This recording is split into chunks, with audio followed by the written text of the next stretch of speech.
Hello friends, Supriya kitchen टीव्हीमध्ये तुम्हा सर्वांचं स्वागत आहे। चला आजची रेसिपी सुरू करूया। खूप छान आणि टेस्टी रेसिपी आहे। तर मी इथे 1 कप भरेवर शेंगदाणे घेतलेला आहे। तर आपल्याला इथे भाजून घ्यायचं शेंगदाणे। मी इथे कच्चे शेंगदाणे घेतले होते, तर याला छानपैकी मी इथे भाजून घेत आहे।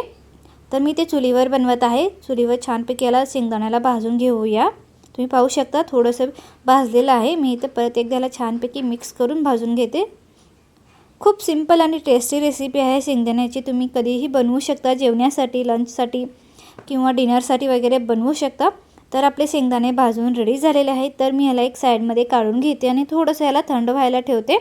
थंड झाल्यानंतर तुम्ही पाहू शकता इथं मिक्सर जारमध्ये याला मी घालून घेत आहे। तर मी इथे एक मिक्सर जार घेतलेला आहे आणि एक टमाटरला मी कट करून घेतलेला आहे। छोटे मोठे तुम्हाला जसं पाहिजे तसं तुम्ही याला कट करू शकता।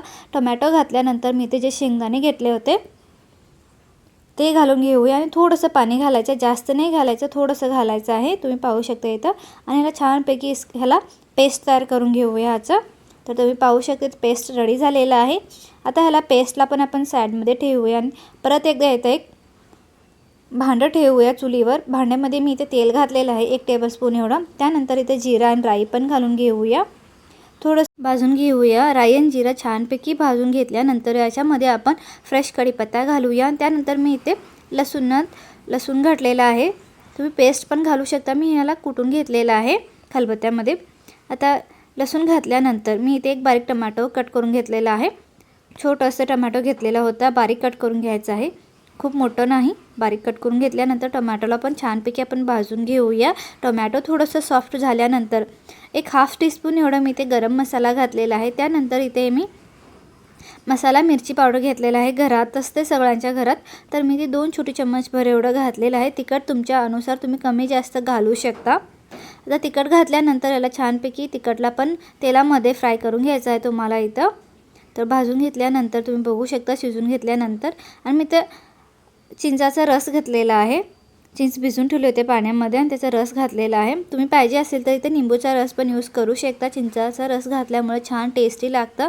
आज आपण इथे शेंगदाण्याची आमटी बनवत आहे। जे आपण शेंगदाणा आणि टोमॅटोचं पेस्ट बनवून घेतलेलं आहे ते याच्यामध्ये घालून घेऊया। तुम्हाला आमटी कसं पाहिजे ते तुम्ही तुमच्या अनुसार बनवू शकता। घट्ट पाहिजे का थोडंसं पातळ पाहिजे। आणि इथं मी थोडंसं पाणी अजून घालून घेते। मी ते लगभग 2 ग्लास एवढं पाणी घातलेलं आहे। तर आपली आमटी रेडी होत आहे, तुम्ही पाहू शकता। आणि ह्याला छानपैकी मिक्स करून घेतल्यानंतर चवीनुसार मीठ घालूया, कमी जास्त तुमच्या आवडीनुसार घालू शकता। त्यानंतर मी ते थोडंसं गूळ घातलेलं आहे। गूळ घातल्याने आणखी टेस्टी लागतं। जास्त नाही घालायचं, थोडंसं घालायचं आणि छानपैकी याला मिक्स करून घेऊया। आणि एक छान अशी उकळी आली पाहिजे याला। मी ते वर झाकण लावून याला छानपैकी उकळी आणून घेत आहे। तुम्ही पाहू शकता उकळी येत आहे आणि छानपैकी मजेदार टेस्टी आपला आमटी रेडी झालेला आहे। तुम्ही याला कडक भाकरी किंवा कडक चपाती नाहीतर भातासोबत पण याला सर्व करू शकता। खूप छान आणि टेस्टी लागते। व्हिडिओ आवडला असेल तर लाईक करा, शेअर करा, कमेंट करा।